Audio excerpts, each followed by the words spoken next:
once again, welcome back to my YouTube channel, The World I Live In, at the Susan K. World. We are still here with Zabuli, a very interesting personality. She's a gospel artist. I didn't say that in the beginning, but she's a gospel artist. Remember to subscribe, remember to comment, remember to share, and do invite somebody to join us. Here she is once again, and we'll be sharing about drugs in schools, how this is real, how she got herself into drugs, and how she eventually got herself out. So welcome back once again. Yes, Zabuli. Well, first of all, I would like you to tell our audience, when do we move from Jalia to Zabuli? How does that transformation take place? Oh, that happens way later in my life. I think after my dad dies. Okay.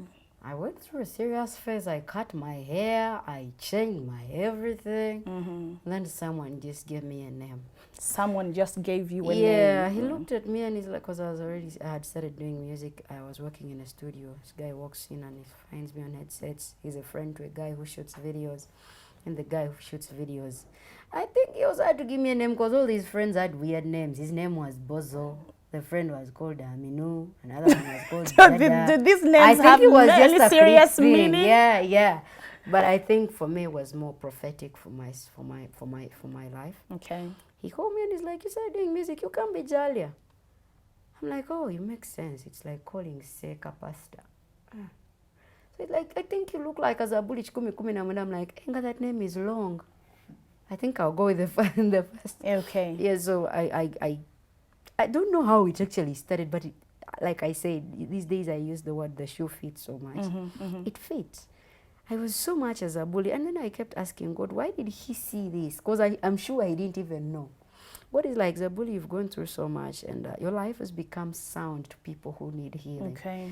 And that's what my music is. That's what my talk is. It's just melodies that heal and soothe the spirit. Okay, because I see Psalms 1. It's Zabuli is Psalms 119. Yes, 119. yeah. But you chose to go with Zabuli, just Psalm. Yes. But you know that the other part is 119. So for you, that is prophetic. In what way is it prophetic to you? I feel like we need to look at people like David. People look at David as the guy they prefer anointing for, but man, that dude had issues. Yeah, that's true. That's true. Imagine, I know people read scripture, but me, I go through this like literally. Imagine a life where someone comes to your home and they think there is a king and they bring all your brothers and they don't bother calling you. So you've gone through that literally. I have been a black sheep in my family because of the decisions I made. Okay, so you know it's your I identify with the scars. You are responsible for those decisions. decisions. The decisions I made. I did. The one I wasn't responsible for was the religion bit of my family, because it also sparked a lot of war within me. Yeah, because naturally children take on their father's religion. But or my mother was more the one I wanted to identify with, and that was already in itself a conflict. It was a definitive thing that happened when Dad put his foot down for religion, and I put my foot down, and that's the day he almost killed me while beating me. My father was a good man. He just didn't have it right when he was growing up. Yeah, that's quite interesting. That's quite interesting. Real talk. You see, when we are children, we see stuff in black and white. But when you grow up and you start putting yourself in people's shoes, you start understanding. You start empathizing. And then it's even better when the Spirit of God is there to guide you, because now you don't think as one in the equation. You think as one with compassion, regardless of how wrong the person, the act was, or exactly, the action was. Even if you were wronged the worst way possible, the Spirit teaches you. Because, I mean, imagine Jesus at the cross saying, forgive them, they know not what they are doing. Who does that? And yet they were beating him. And in their mind, they know they've won. How dumb do you feel after someone tells God, you know what, forgive them? Like you don't know, even if you think you know, you actually don't know. So my father he did the best he could. Okay. He wasn't perfect, but he was the best he could. And that's very beautiful. You know, when we grow up and start looking back in life and we start appreciating, actually that's where healing for most of the things that we have gone through in our lives starts from. That's true. I remember when you say your dad did all the best that he can. Yeah. And also you look at the family that he came from. Yeah. Your father's family, funny enough, your father was Muslim Yeah. Mine was a Christian. Yeah. But I think the number of children and all that, it's the same, because my grandfather, I think, had over 10 wives. He had over 10 wives. How did those guys he was a do chief. it? He was a chief. In those days, he Seriously? was a chief. So he was very rich, he was very wealthy. Everybody wanted their daughter to. I don't know, how do they have the emotional stability Of for course, all these women? I believe one is enough to run you wild the whole life. I believe they have 10. nothing to do with stability.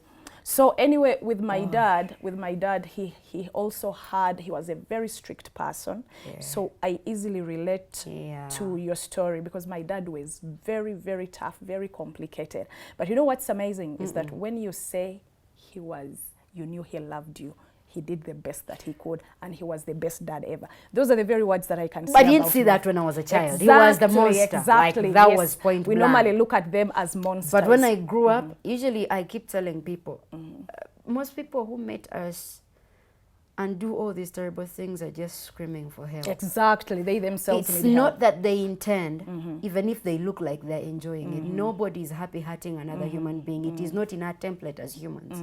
Those people are crying out for help. And the problem is we react to them with emotions. Exactly, you're always in that emotional state. And that when you they do say react. something terrible, because you're emotionally, you know, it's very easy for you to grab what hurt. And not the fact that they actually, if they say, in fact, the worse they become is the worse they need the help. It's a cry for help. That's like the truth. And I think people need to start. It explains why Jesus looked at people and he had compassion. I think he didn't see the act of what they were doing. He saw the potential of the Father's love and what it could do to just an ounce of looking at this guy differently. Because the truth is, chances are everyone who does something terrible to you, they've annoyed and made everyone around them an enemy. But imagine if they came to you and you saw past the pain they have. And you change. Actually, I think that you that react shocks differently. them. That shocks is a them. very That good shocks place them. for them to start actually It does. saying, okay, I'm not the one with the problem. Something is wrong with me. Something breaks within them. Exactly. You're able to And break, I think it's you the break best a way. chord. You break a chord Because within you them. give them a different template of actually how they, I mean, it's more like, I'm not seeing your problem. I'm seeing the potential of what you can become if you can acknowledge that it's actually a problem. Exactly. That's the reason that it's easy. It's easier for us to come to Christ, to accept him as our Lord and Savior. You know why? Because you look at yourself and you're like, I don't deserve it. Actually, sometimes I think people are so shocked. They're like, you look, because you're always looking at your mistakes. You That's look true. at this, Your I do weaknesses, this, my your- weakness. How yeah, can your he say he shortcomings? loves me? So that breaks somebody. When somebody shows you the opposite, though physics said to every action there is an equal. What does it say? Reaction. Every action, there is an equal but opposite form of reaction. Oh, yeah. So if you rightly did that, if somebody comes to you with hate and you respond with love. And I think it's the best way to put out a fire. You can't will light put- it up with another kind of Exactly. fire. I've come to believe, That will honestly pull out the- speaking, put down the those are fire. cries for help. But they come with patience. You can't look at people the way you expect you to be. Their phase is different from yours. Yes, you carry the same issues. You probably come from similar families, but your healing processes are different. That's I the other believe thing. with that you really salute your mom for the I patience did. and everything I that asked she her had to later in endure. life, why did you do that? Why did you stand when everyone else was going? Why? She's like, God asked me to be the best example of the love that awaited you when you change. Wow, that's I don't think she remembers. What did she say to you? She said, God asked me to be the perfect example of the love that awaited you if you let him work in your life. I'd like you to say that in that camera. That's very powerful. He just wanted to be the most amazing starting point of what life awaited me. If only I could just let go of my anger, my problems, my shortcomings, and just let God work through. Let God be God. Yes, so she was the first example of the kind of life God wishes for me to have. For you to free have. from anger, free from bitterness, free from all the things.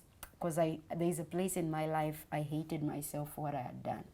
Okay, so is it that anger, that hate, that bitterness that pushes you into drugs? Because how do you explain a child who is in O-level? You were in O-level when you started doing drugs? Yes, I At didn't what do. point? I was a you dealer. were a Like dealer. I told you when You I were met a you, the dealer. first 101 business, man, don't consume your merchandise. You will not sell nothing if you're eating it. Real talk, man. Business-wise, you can't eat your so that pancakes was and a sell principle. them. That was a principle. And the other thing I think was more like, Nali mugezi kuvadde ebyaddala. Like for reals. Me, what made people high, I had naturally. Okay. I was already hyped on a natural basis, so there was nothing needed to actually God add to had that. already hooked you with something. Not even that. This was before God. Like me, naturally, nali navaako buto. Okay. So the drugs were doing to people what I had naturally, the crazy form of. Does that make sense? I would do something and not regret naturally. And like for I them, told they you, could, something had broken. So for them, they could only do drugs when they could do certain They were things under the influence. For me, I had all the power in life to do anything in that moment. Even when you're sober. Exactly my point. Now imagine adding drugs to that. But you were already drunk with something else which wasn't drugs. And I didn't even know it. But there's something in me that was at work. Something that desired more. Something that thought I was better than those things I'm selling. Like for real, man. And that's quite interesting. If you could look at drugs, I did not think it was a solution. Say to yourself that actually I am better than this. Then that was something that was grace really, running after me. I'm telling you the truth, because I mean, I was from a family that had issues. I don't remember a time my mom did not cry about tuition. My mother struggled. My mother struggled. So when you start selling these drugs, what pushes you to sell the drugs? All my life, I entered boarding school in senior 1. And in all that life, I grew up knowing my mom doesn't have a lot. Like, that was a clear thing for me. Now, sometimes when you see your mother struggling, you want to help. Of course. Yeah? Now, in the search for me to help my mom, because I always saw her, she told this story and I was a part of it. My big sister went to a school, Maryland, when it was still big. When it was new. The first students there, 2001. Okay. She was in her senior 1, the one I follow, the surveyor. And one day my mom visits, like these rich kids, when they visit them, it's like they bring the supermarkets to them. Real talk, man. Yeah, I know so, that. This one time my mom carries food. That wasn't probably for rich people. Yes, of course. And they were seated in a compound. This was one of those sad memories of my big sister. And mom had brought cassava, I think. She felt uncomfortable to be with a child. She was struggling and she would not give her child the best. It broke something in her. It she felt, happens but to then all she had done everything in her power. I remember I was there. I remember very well. She cried. I think my sister started being that child who came back with money home, even when they didn't give her enough, just so mom doesn't have to worry. My siblings have been understanding, okay, not many, not all of us, but this particular one has been that child who was, maybe she's been a perfect big sister, real talk. Oh, that's great. So when we grew up and I saw that, mom never had that video to sign a marriage later, but she always wanted to come. So it became hard for me to call her for VDs. So I had to find ways of, okay. Before the drugs I started, first of all, we call it shopping in school. Drugs, it's called shopping? No, stealing. Oh, stealing? Yeah. From somebody else's shopping? It's called shopping in school. Okay. You don't offend the big guys. Oh, okay. Yeah, so at first it was more like VD comes, they bring these guys food, and man, I do shopping the whole time. My mom doesn't, I don't know how to really worry about me, like for reals. I always knew I can try. I can try. And I think she never had to feel that void of my child misses me. But she came. She always came. So from that, I'm like, how can I now sustain this? So I'm in a school where there's many Kenyans and Tanzanians. I'm not offending any Kenyans or Tanzanians, but where I was, boy, those people could drink. Ooh. They would take a lot of booze. It's like the freedom in Uganda to drink was a miracle for them. So there was always a need for that stuff. And then they this is grown. In secondary school. Yeah, These are secondary school this kids. is one of the schools that was, I think, more laid back in this area. So it was easy to smuggle stuff in. Because I mean, the whole budukas kusomero butunde ebintu.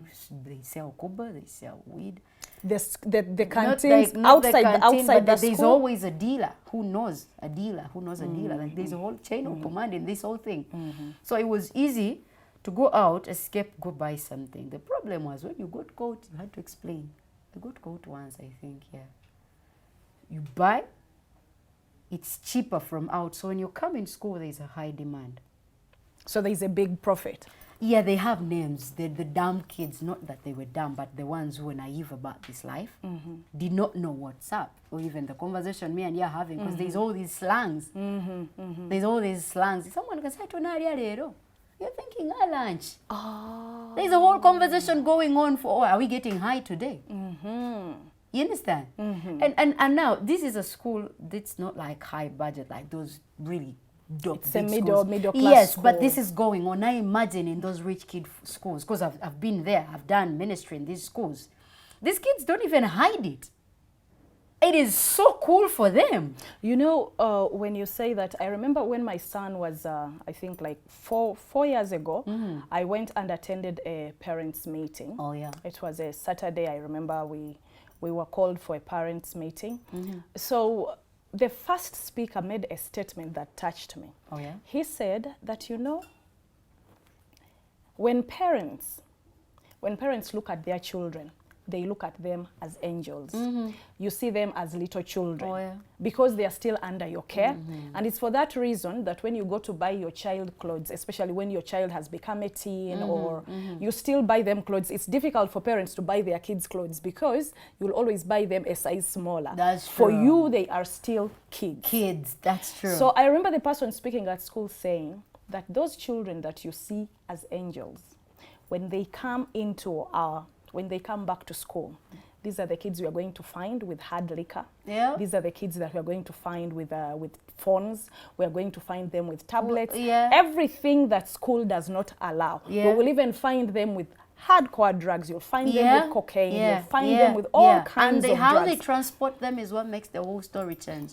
That is quite interesting. So I was actually, it touched me because I had never looked at it that way. Is it that, you know, those kids that you look at, those are your children. They're the demons we are fighting in school. Exactly. And it's not that they intend to call them that, but the thing is, when they leave home, they think they're mature. Exactly. They think they no have one their is keeping freedom. out an eye, and they want to prove a point of I'm a grown person. Now, for example, for us, we used to transport stuff in pads, sanitary pads. You put it in sugar. Who is going to check your sugar? Who is going to check your sugar? And that means kids are still doing that today. It's gotten worse. Some I had, now, umwana kwata uniform, najisari no wansi.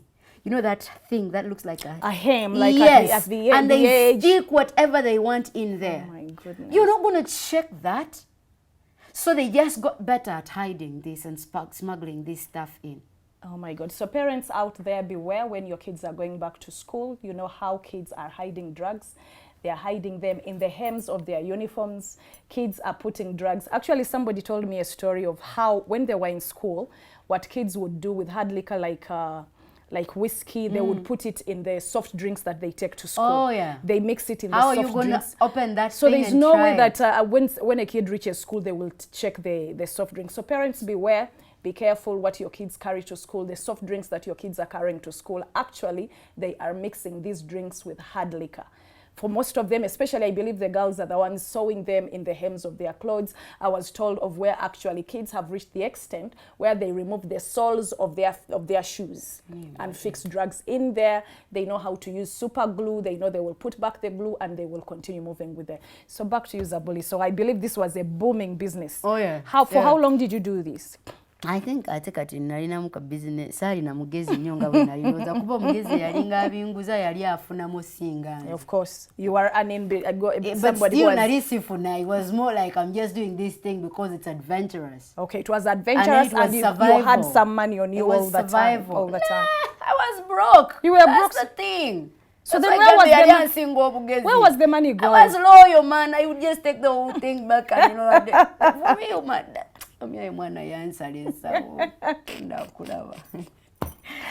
is quite interesting. So parents, you can see. So it comes to a point when you are doing all this, it was because your parents could not. No, me, I was just trying for my mom not to worry not about to worry, me. Because she could not afford. Again, so you justified it by doing that. You partly justified it. It wasn't helping because when I wasn't selling the drugs, I was beating up someone else. I was already being suspended. So I'm not sure what I was doing. So you were just destructive. With or without the drugs, you were always destroying something. Yes, yes. And And it never was this thing of I wake up and think about it. It was more like I get caught up in a moment. Those kids who are bullies, you come to school, you think you're rich, you're going to do this. Those were my targets. So I never went for anyone who was not looking for trouble. You looked out for those who were looking for I trouble. was more of that person. Don't do that to someone. It's not fair. Who is innocent. Yes, that was always where I ended up in trouble. Because most of the kids I hit when I was a kid had either beat my baby brother. The moment he comes and tells me, oh, yeah, I just hold the hand, I did not care. And you'd go and find. Oh, you would beat the life out of me, but I would find a way. But never I come back next time. So my point is, I think it was more of who wasn't being fought for is the person. I was just there for the underdog. Does that make sense? No, honestly speaking, because I never did anything of, oh, I woke up and I want to show up. Yeah, you know, no. It was more of, did someone do something that no one can stand up to? Okay, when you look back at what you did in school then, selling these drugs, looking back at the effects that it had on children, on other students, what would you want to say? What would you want to say to the audience for those who are busy selling drugs to our children, who are encouraging our children to take these drugs, given the consequences? Because I believe maybe you can also tell us what you know happened to some of these children, whether they dropped out of school, and generally how you feel after all this. First of all, I would love to say I'm sorry to the kids I broke out of school because of this. Because, man, with the knowledge I had of I'm better than this, and the fact that there's nothing like savings coming out of this, it was just more a survival mode. I think God has forgiven me for this. Of course he has, of course he has. But I'd love to say to any kid, man, whose life was destroyed, because it starts small. It starts small. You people find a drunkard on the streets. That person didn't start like that. One thing led to the other, and one thing was no longer enough, and they had to get a harder thing. Now, the harder they got things that were harder to feel whatever they were running from, is the more they got addicted. The more they got addicted is the more they lost reason to fight against it. It became a life. People start labeling them as the drunkards, as the kids who are always high. Like I said, nobody ends up there without a way of, they are looking for a way out of something they don't know how to feel. Most of them are overwhelmed by life. Some are overwhelmed by decision making. Some are overwhelmed by the circumstances that they've been given as their reality. Some have not been taught how to deal with certain things like grief, pain, disappointments. I've seen a man who became a drunkard because someone robbed his whole shop of 10 years. And he literally lost everything. He lost everything. Literally and the lost shame of him being a father, not able to actually help and support the family, drove him to every day think, how best can I forget about this? But there was no way. Okay. Here is the thing. Life is going to still continue throwing hard things at us. Like I tell people who wake up and think prostitution is a solution, people wake up and think being a thief is a solution. We all have things that are eating us up. We are not choosing those things because we know the society needs more people who are clear-minded, not people safe and free from issues. We will always have problems, but you can't fix a problem with another problem. Because believe it or not, the reason why liquor can't be taken from morning to evening, it's because it's not healthy. See, I can drink water from morning to evening and I will not have a problem. If the solution you're having is intoxicating you more, you're getting worse. Exactly. You're just more digging the ditch. I keep telling people, in this generation, it is okay to tell somebody you're not okay. It is okay to open up and say you're weak. That's true. It's very okay. Now, on that note, I would like to ask us to wait for our next video where she will be sharing more into the transformation. Zabuli will be sharing more into the transformation that took place in her life, how she actually, other than the name Zabuli, from Jalia to Zabuli, the actual spiritual transformation that took place in her life, and how she is right now. I know she's doing a lot of work out. How she's moved from somebody who actually gave up a child. She gave up a child and moved on with her life, but accepted forgiveness from the Lord, and now she has the opportunity to speak to thousands, to millions of other young women, other young girls, through her music, through her experience. So wait for our next video where she shares her heart, the depth of her heart, her journey. Comment, share, and like, and don't forget to subscribe to our YouTube channel.